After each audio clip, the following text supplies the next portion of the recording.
Сараптауға 2 апта. Қазақстан темір жолы қарашаның 28 күні 6 активін саудаға шығармақ. Миллион акцияға тапсырыс. Кегок акционерлік қоғамы акцияларына жазылудың алғашқы аптасы қорытындыланды. Тұтынушы легін бағдарлау, Қазпоштаға купондар шығару ұсынылды. –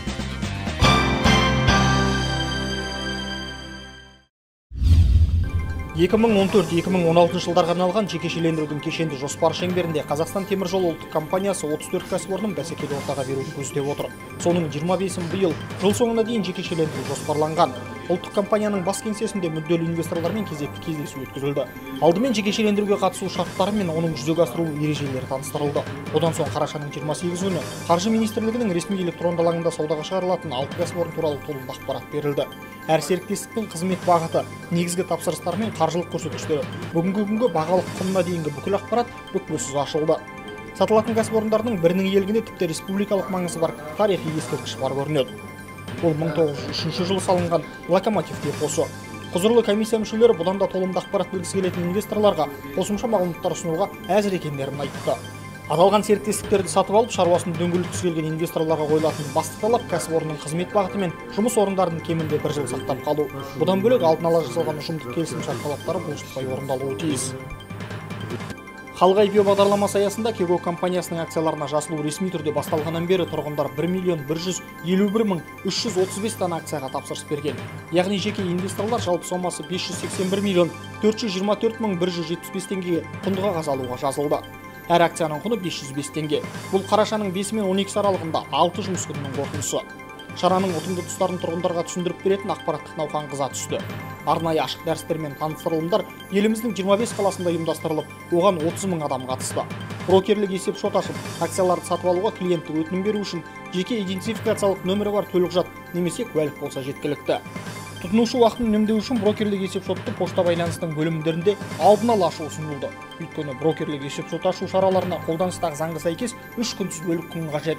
Брокерлік қызмет туралы мағлұмат алу үшін 19 брокерлік компанияның кез келгеніне хабарласа аласыз. Орталық ақпараттық ресурс Халық IPO KZ веб-сайтында. Тәулік бойы жұмыс істейтін жедел желіге кез келген аймағынан тегін хабарласып, тәулігіне 24 сағат толымды ақпарат алуға болады. Трансформация бағдарламасы шеңберінде Қазпошта акционерлік қоғамының ұзақ мерзімді стратегиясы қайта қаралмақ. Қызмет түрлерін молайтып, соның есебінен кәсіпорын кірісін ұлғайту көзделіп отыр. Қаржылық және пошталық қызмет, e-үкімет пен электронды коммерция, тәуекелдерді басқару мен кең көлемді филиалдар жүйесін нығайту арқылы кірісті молайту амалдары қарастырылды. Арнайы 6 топқа бөлінген әр саланың өкілдері өздерінің ұтымды ұсыныстарын айтып, артықшылықтарын дәлелдеп беруге тырысты. Чтобы почта могла помогать бизнесам. Біз өз тобымызда купондарға байланысты бастама көтердік. Пошта бизнеске купон шығарып, оны түпкі тұтынушының пошта жәшігіне жеткізуге көмектесуі керек. Өстіп, жақын арада болатын түрлі акциялар мен жеңілдіктер туралы ақпаратты тұрғындарға хабарлап, тұтынушылардың легін басқарса, бұл екі жаққа да тиімді болады. Мұндай жағдайда тұтынушы ақшасын үнемдейді, ал бизнес тұтынушы тартады. Қазпошта қызмет түрін ұлғайтып кіріс табады. Алқалы отырыста 6 топ осындай әрбір бастаманың қайтарымы, жүзеге асырудағы қиындықтар мен тиімділігін жіті саралады. Самұрық-қазына акционерлік қоғамы жаңа корпоративтік басқару кодексін әзірлеуге сәуір айында кіріскен. Трансформацияның басты мақсаттары мен әлемдегі соңғы өзгерістерді толық қамтыған құжатты әзірлеуге экономикалық ынтымақтастық және даму ұйымы мен еншілес компаниялардың өкілдері белсене қатысты. Нәтижесі қор компаниялар тобының директорлар кеңесі мүшелерімен кездесуде таныстырылды. Бұған дейінгі құжаттан басты айырмашылығы жаңа редакцияда орнықты даму мен тәуекелдерді басқару тұстары жаңа тармақта анық жазылған. Бұл бір. Екінші, біз бір ұсынысымыз ол компанияларды тек қана 4 деңгейлі компания болу керекпіз біз.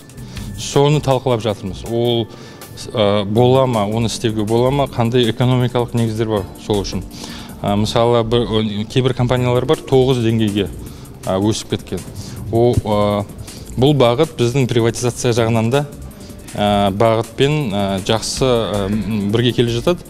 Бұл трансформация бағдарламасы аясында әзірленген алғашқы құжат. Бизнесті трансформациялау жөніндегі бас директор Адамас Илькевичтің айтуынша, ол еншілес компаниялар мен акционер қарым-қатынасын өзгертеді.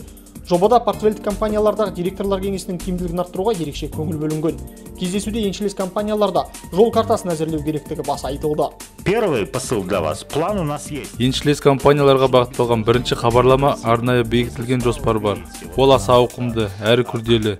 Сол себепті жоспар геометриялық прогрессиямен ұлғайтып отыратын қомақты ресурстарды қажет етеді. Бұл бізге трансформацияны қамтамасыз ету үшін қажет. Осын ерекше ескеру керек. Өйткені уақыт тығыз. Жұмысты кешіктірмей бастап кетуіміз керек. Трансформация бағдарламасын табысты жүзеге асыру үшін қор компаниялар тобында тікелей корпоративтік басқару тетігін енгізіп, әр адамның рөлі мен жауапкершілігін нақты айқындау қажет. Өйткені корпоративтік басқару трансформация бағдарламасының өзегі. Алдағы уақытта кодекстің тетіктері түгел пайдаланылады. 70% мы говорили, 30% мы двигались. Но теперь уже... Осыған дейін біз 70% істі талқылап, 30% ілгері жылжып келдік. Енді жұмысты жылдамдататын уақыт жетті. Яғни 30% айтып талқылап, 70% жұмысты жылжытуымыз керек. Алдағы уақытта мұндай семинарлар мен брейнстормингтермен әуестенудің қажеті жоқ. Біз тек жылдық немесе жарты жылдық тапсырмаларды түсіретін боламыз. Одан әрі корпоративтік басқару жүйесі бізге беріп отырған барлық инструменттерді толық пайдаланамыз. Өз кезегінде қор ауқымды бағдарламаны жүзеге асыру барысында әр компанияға әдістемелік және тәжірибелік көмек көрсетуге әзір. Жаңа корпоративтік басқару кодексі желтоқсан айында өтетін директорлар кеңесі отырысының күн тәртібіне шығарылады. Бұған дейін қор 2007 жылы мақұлданған кодексті басшылыққа алып келген. Дамыған елдерде, атап айтқанда Ұлыбританияда басқару кодекстері 2 жыл сайын жаңартылып тұрады екен. Бұл кодексінің ең басты мақсаты ол қазіргі корпоративтік басқару деңгейді көтеру. Біздің үкімет самұрық қазынаның алдында 5 жылдық жоспар қойған. 2015 жылы корпоративтік басқару рейтинг пункттары 75-ке дейін жету керек. Сол мақсатта біз енді бір қандай шараларды қолданамыз деген бір талқылау өткізіп жатырмыз. PricewaterhouseCoopers деген консультанттар бағалау жасады. Қазір 5 компания болды. Біздің бағалаудың ішінде 71-ден 76-ға дейін. Біздің мақсатымыз компаниялардың бәрін 75-тен жоғары көтеру. Мысалы, бір орнақты даму деген бір термин енгізілді. Орнақты даму деген ол компаниялардың әлеуметтік немесе экология жағынан жауапкершілігін енгізу. Оның мағынасы компаниялар тек қана әлемде сондай бір практика бар. Кодекстің сапасы жақсы болса, ол жақсы орындалып жатса, сондай компанияларға сенім бар. Сол сенім болған соң, оның бағасы да көтеріледі. Ашық деген сөз. Биыл ресми талқылауға кіресеміз. Енді біздің үмітіміз осы жылдың аяғына дейін қабылдау.